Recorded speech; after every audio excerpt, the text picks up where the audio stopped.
Picture this: Los Angeles, 1910.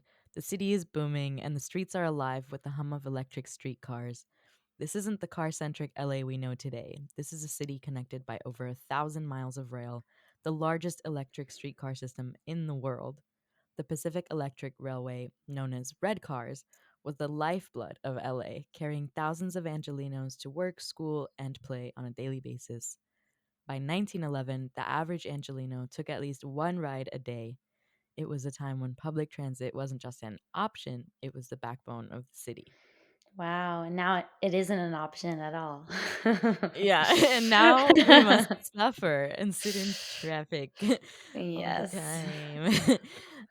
Yeah, but this obviously wasn't some utopia. The red cars were really flawed with common delays, frequent breakdowns, and by the 1920s, the automobile industry was rising so much that eventually the red cars were just left in disrepair.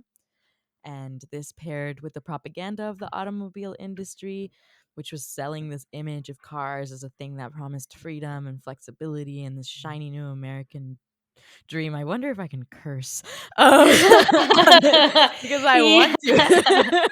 No, for real. I mean, Maybe not. yeah, it's a just shiny cars with all the delicious leaded gasoline, poisoning us Mhm. all, making us just sit in our cars and have road rage all the time. Sounds like such a beautiful utopia, Yeah, huh? literally like isolating us in our little bubbles. Anyway, not even to talk about Ugh. the environmental cost of like every individual in their own single car going where they need to go, but I digress. So by the 1940s, the automobile was king. City leaders built vast networks of freeways and highways to accommodate the cars. And the red cars, which were once the pride of Los Angeles, were slowly dismantled, with the last streetcar ride being in 1961. Womp womp. Oh, except they have that tiny train, right? The Angels Landing or Oh, the do they? railway. And I don't know, it's like it's known as the shortest railway in the world or something like that near Grand Central Market. So we still have that, the tiny I feel railway. like as someone who's like lived in Los Angeles my whole life, maybe I should know that, but whatever. um, cool. Yeah. Yeah, so this transition to automobiles had varying effects on different communities in LA. In Black communities, for example, the decline in red cars was really devastating. As the streetcars disappeared, many Black workers who relied on public transit to commute to jobs Mm. across the county found themselves stranded. And this was happening in conjunction with redlining practices and racial segregation, relegating Black communities to particular neighborhoods made it harder for Black Angelenos to access employment opportunities. And the loss of public transportation wasn't the only harm caused to marginalized communities. In this post war era, to accommodate the influx of people and automobiles, LA County was expanding the construction of freeways and highways, like I said, and this came at a steep cost to entire neighborhoods, which were predominantly Black, Latina, and working class, that were just bulldozed to make way for these massive projects. And, Boyle Heights is a very like popular example of this happening, of a community that was like bisected and fractured by freeway construction, countless families displaced, and decades of history physically erased and demolished. And this happened all over different neighborhoods across LA County, which is really sad to think about. And the Mhm. legacy continues. Yeah. Um, yeah, I want to Wow. emphasize this part of our history, particularly the displacement, because it's important to note that so often irreparable damage is done when those in positions of power make decisions that impact hundreds of thousands, if not millions, of people without any community input. And this legacy continues today. Since the 1970s, we've had various government officials like Tom Bradley and Kenneth Hahn who made it their political agenda to solve LA's transportation crisis. Yet, we didn't really see a lot of changes until the 90s when the metro line opened, and even then, the legacy of displacing communities and making decisions with limited community input has just continued. So, today we'll be taking you through a very timely and current example of this. Yeah. So thank you so much for sharing all of that history, Samira. It's really frustrating to see this happen and see how LA had all of this wonderful, lively community life that has just been totally decimated by transit and how much that plays a role in like the construction of cities. So yeah, so today we're going to be talking about the development and renovations related to the East San Fernando Valley Light Rail Transit Project, which is a mouthful. Indeed. um, Probably just to obscure what it's doing, they just make it as complicated a title as possible. Yeah, make it sound um, fun and exciting and fancy, and people will forget that you're like displacing people in the process. Exactly. So essentially, this project would mean constructing a light rail line. We love talking about light rails and speed rails in California that don't happen. Mm, Um, that would connect the East San Fernando Valley. So think Silmar, Pacoima, Arleta, and Panorama City to the Van Nuys station, which would then connect to the Van Nuys Amtrak station and other Metrolink lines. In order to build this light rail, though, the Van Nuys bus station needs to be moved. So LA County is basically spending $668 million to build a bridge over Van Nuys Boulevard for the bus station to go so that the light rail, which will cost $3.57 billion, can go underneath it. So it's like gosh. this bridge for the bus to go on top of. So what's the problem with this? Well, I think we can all think of many. Um, but a huge one is that the Van Nuys G Line bus station, which is going to be closed for the next 3 years so that they can build this bridge, means a lot more than just a bus station. This area serves as a place for community building, advocacy, and more. And also, the rerouted bus station is going to be 2 miles away from where it is right now, which means that people who use the bus station regularly will need to find a way to get to the station. So, we're just going to play a clip right now from the February 20th KCAL news broadcast about the project. If you use the metro between North Hollywood and Chatsworth, commuting may get worse before it gets better. Yeah, the G Line station is set to close for 3 years. KCAL News reporter Amanda Starantino live in Van Nuys with how the construction will affect riders and the community. 3 years is a long time. 3 years, there's actually two projects happening here that will last even longer than that. So a lot of changes coming and a lot of really good new additions, but it's not coming cheap either. It's being paid for by taxpayer dollars, so essentially by you. So these two projects, the first one is that G Line project, which is going to transform this bus station, essentially put it on top of a bridge over Van Nuys Boulevard. That's about $668 million. That's going to be breaking ground starting at midnight tonight, and that's great room for the $3.57 billion East San Fernando Valley Light Rail Transit Project. That station will be built right below it. So you're looking at the aerial bridge and the renderings of this. And so these are some artist renderings of the bridges at Van Nuys Boulevard, Vesper Avenue, and Sepulveda Boulevard. An aerial station will be at the Van Nuys Boulevard location. Los Angeles County MTA has been working on this project for years and says they're ready to start the build of the Metro G Line Improvements Project. It's expected to be done, as you said, in 3 years. So this is going to force the closure of the G Line station, but the G Line will continue to operate for service. It will be detoured in the meantime. It has an average of 12,000 weekday boardings, the most riders in the San Fernando Valley. And this bus rapid transit line opened in 2005. This is one of the biggest investments into it. So while this project is in the works, this G Line station will not be accessible and will be detouring from Woodman onto Oxnard Street to get to the Sepulveda station. So clearly, based on this clip, a lot of people are going to be affected by this change. So, as you heard the newscaster say, it's going to be more than 12,000 people. So indeed, according to map data from the Neighborhood Data for Social Change website from 2023, which our professor so graciously has introduced us to, um, an average of 7% of people living in the neighborhood south of the Van Nuys Metrolink station use public transportation to commute. In the neighborhood north of the station, 8% of people use public transportation to commute. So, to provide some perspective, these rates are the highest of all the neighborhoods in the San Fernando Valley. For example, only an average of 3% of people living in Reseda and 2% of people living in Sherman Oaks use public transportation to commute. So, yeah, a lot of people commuting. And these data also show that fewer people living near the Van Nuys station work from home compared to other neighborhoods in the San Fernando Valley, while only 12% of people living south of station and 8% of people living north of the station work from home. Almost 1/3 of the people living in Sherman Oaks and about 1/5 of the people living in Tarzana work from home. So those are two other neighborhoods nearby. So basically, what these statistics are showing us is that most of the people living near the station clearly work in person and they need a way to get to work, which was and hopefully will continue to be the Van Nuys bus.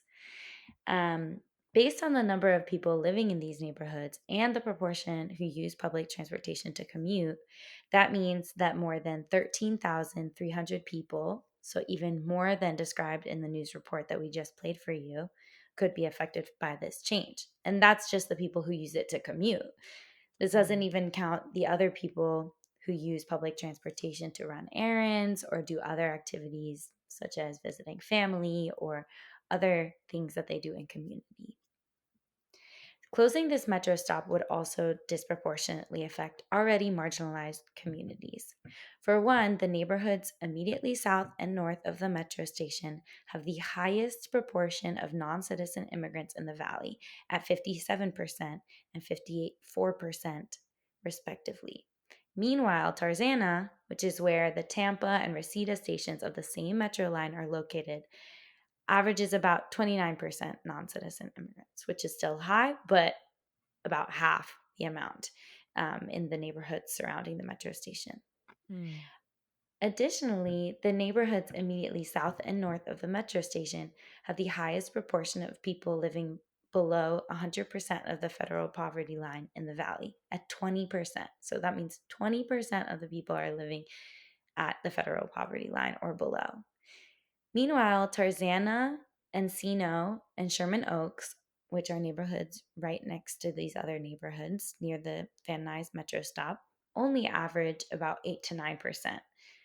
So, as a result, people who are already dealing with extreme poverty now have to worry about finding a way to commute to work, which will be very difficult for those who cannot afford a car. Even just considering, like, with the new stop moved 2 miles away or wherever it is, just Hmm. needing to incorporate that into someone's really early morning commute if they have to commute really early. Just the added stress of that is so annoying to think about. Exactly.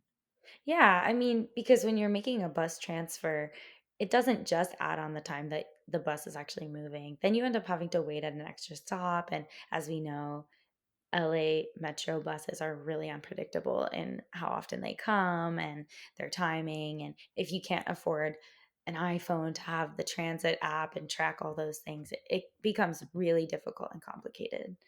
And also, walking in those areas, depending on what time of day, might not be safe, or the person might not be able to walk due to different levels of ability and things like that. So, yeah, it's really complicated. So basically, what we're seeing with all these statistics is that thousands of people are going to be affected by this temporary change. And those people are from already marginalized communities who commute to work regularly and who may not be able to pay for another mode of transportation to work. So that's a lot of So it's not a information. thing of the past. So it didn't No. end in 1960s. Nope. So people continue to use public transportation and it continues to get worse. And things like this just illustrate to people how little public transportation matters to Los Angeles as a city and as a county, and continues to devalue the work that they do and the things that they add to the city. So, we've given all this history and these current data, but with the rest of the time that we have on this podcast, we're going to actually be hearing with somebody who has direct experience with the closure of this stop. We'll be hearing from Carla Orendorf, who is a community organizer, researcher, and artist with Etna Street Solidarity, and who also works for the Luskin Institute on Inequality and Democracy. Etna Street is a community model that challenges a city that seeks to criminalize poor people by banning them from sidewalks and dares to put forward a strategic vision for universal access to services. Yeah, so in our conversation with Carla, we asked her how Etna Street Solidarity is impacted by the closure of the Van Nuys metro stop, and also, how much of a warning they got ahead of time about the closure for the renovations. And so, yeah, now we're going to share some of her words with you.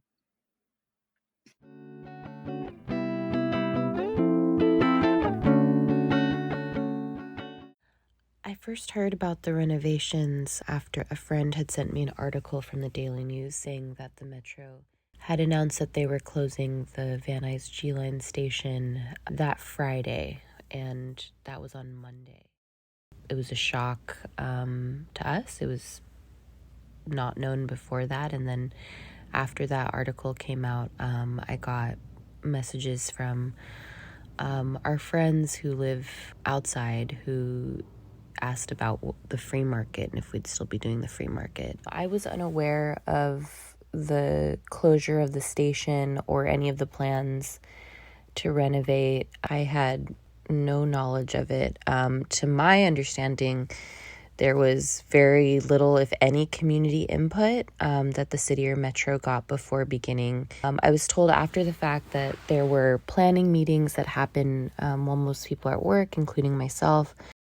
If there was community input, those were during work hours at metro planning meetings. I know it reminds me very similarly of when there was an approved plan for a huge development right outside of the North Hollywood metro station that included like $1 billion housing development, and the so-called quote-unquote affordable housing units were included a separate but equal entrance. And that was the first time I've actually heard of affordable units being designed and built separately from the luxury condo. It's indicative of a larger trend around gentrification and displacement.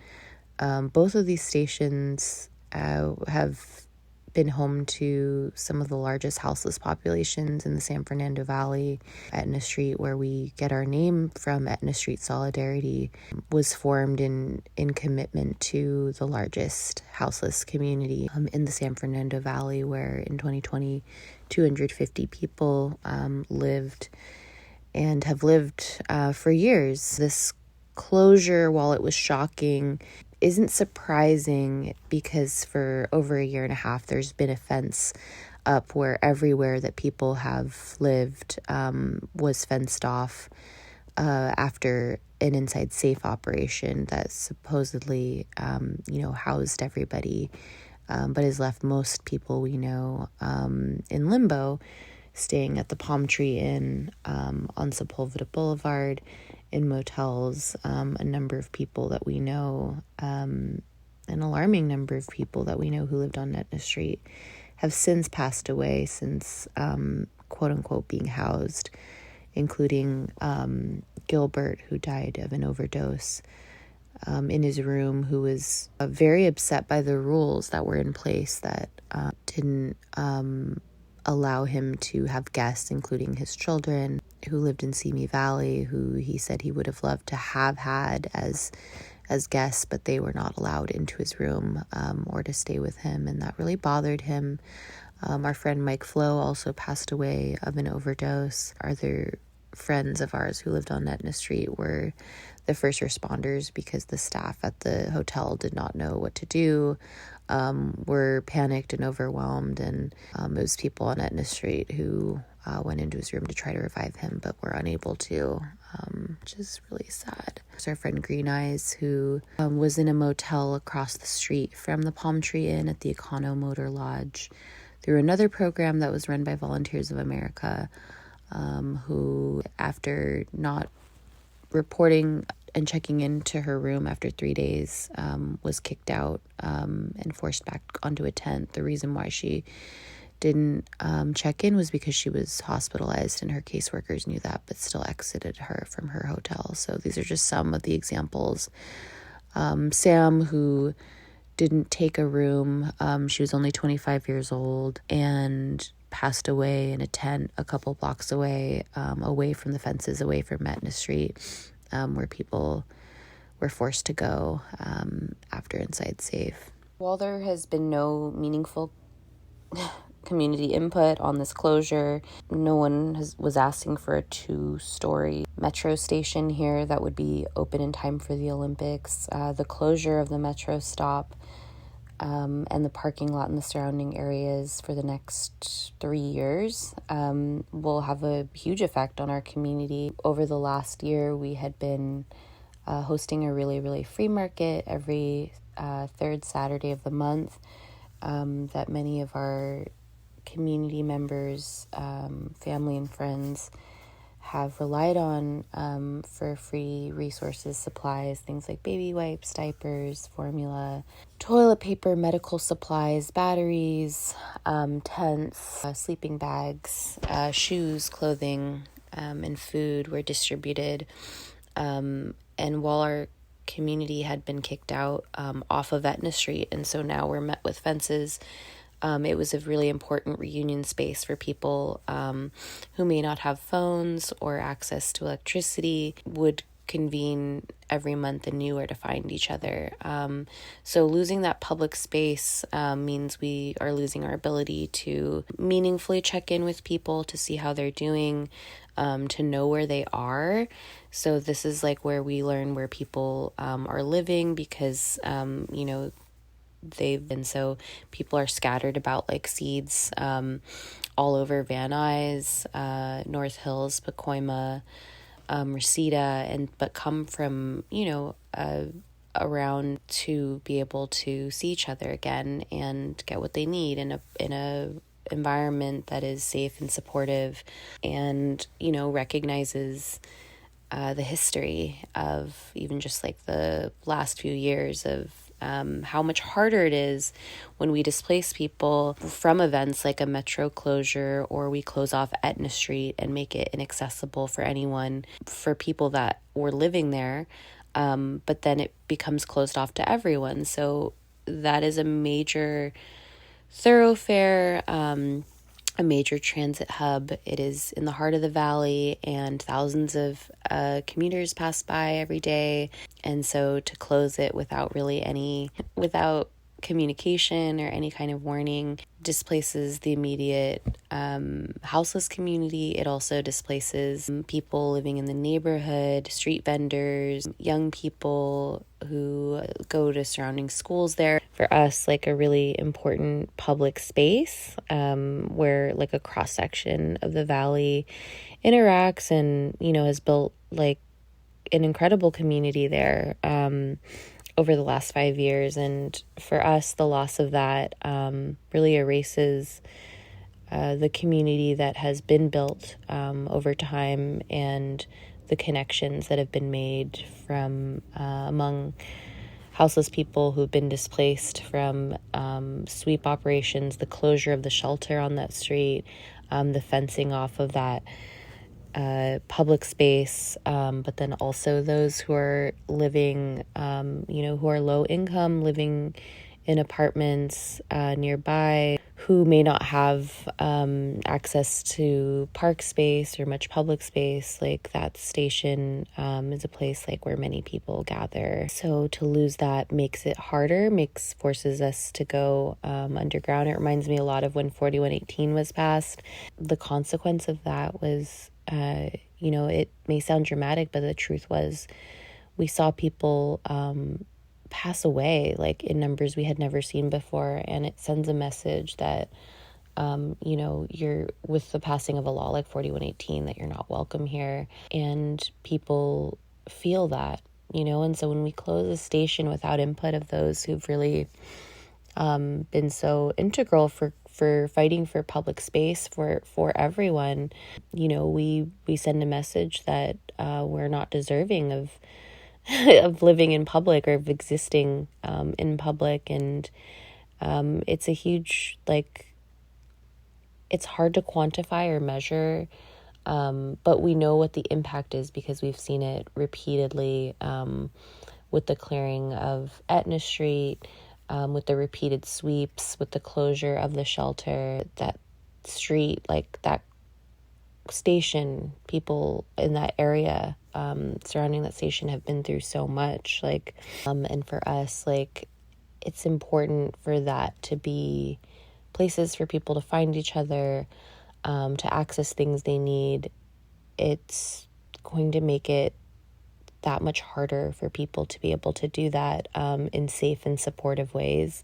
And, you know, people are going to have to find other means of securing things that they need and are going to be forced to live more underground, in my opinion, which isn't, you know, that isn't the safest. It also stigmatizes poor people, houseless people, people who use drugs. Like, this forces people to go underground to have their needs met, rather than have this be something that we take on as like public health or things of where we consider what our resources are and how to support people.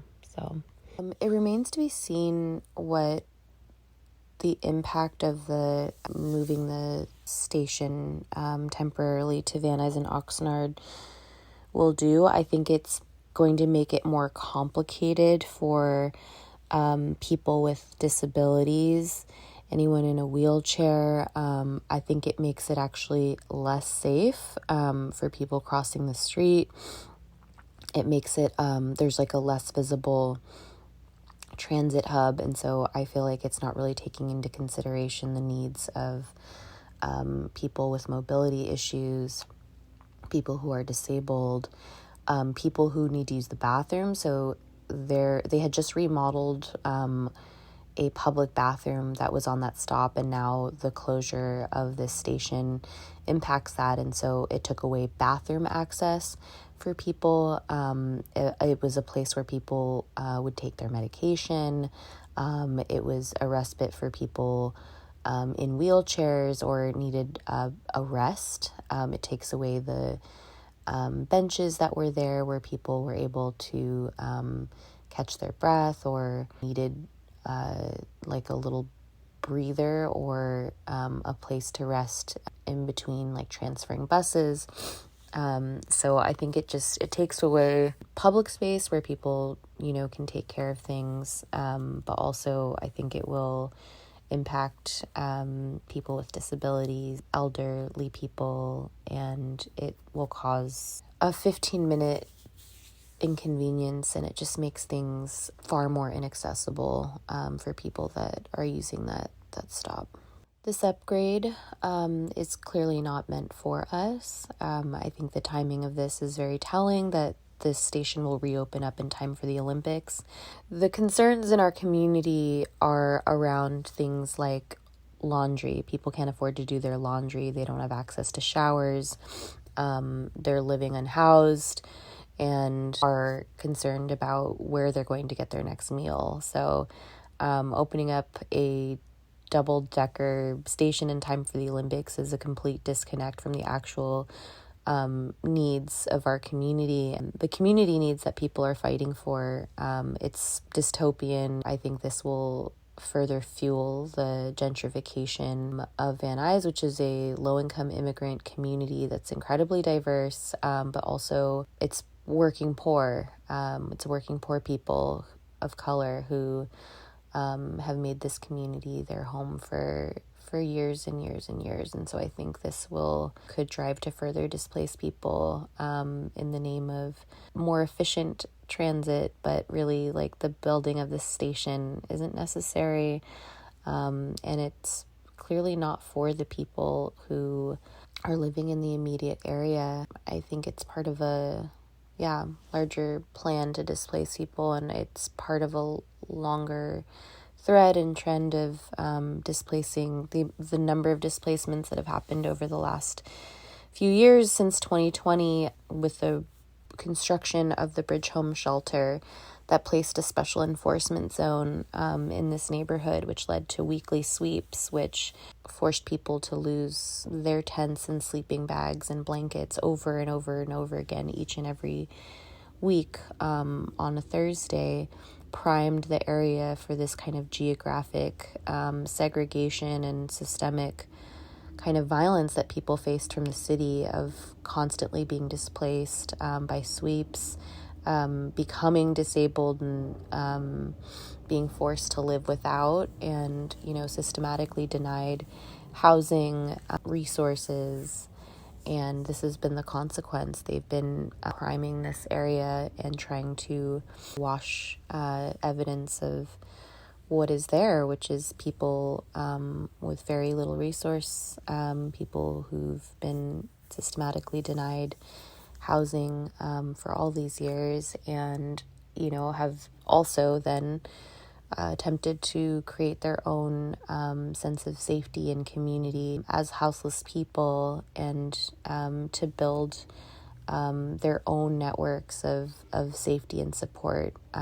So this upgrade, I think, will also continue with the tradition of more LAPD, more policing, more surveillance, more monitoring, which is like we should be moving towards universal things. So universal access, free metro fare.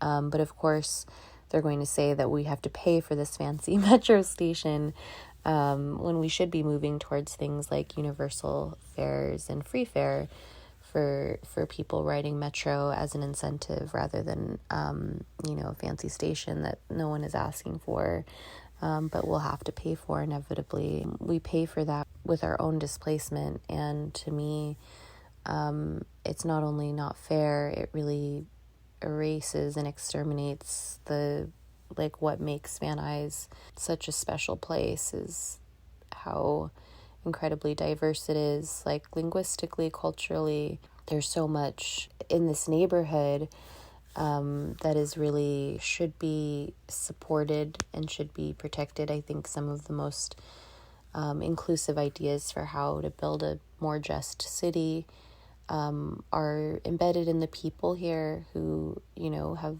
lived without much support, and yet are thinking about how do we take care of everyone. So the city clearly doesn't have these ideas, and they're displacing and really impacting those that do, that actually I think are the key towards a more just, more equitable future in LA. And those are the very people that are getting thrown away by these projects.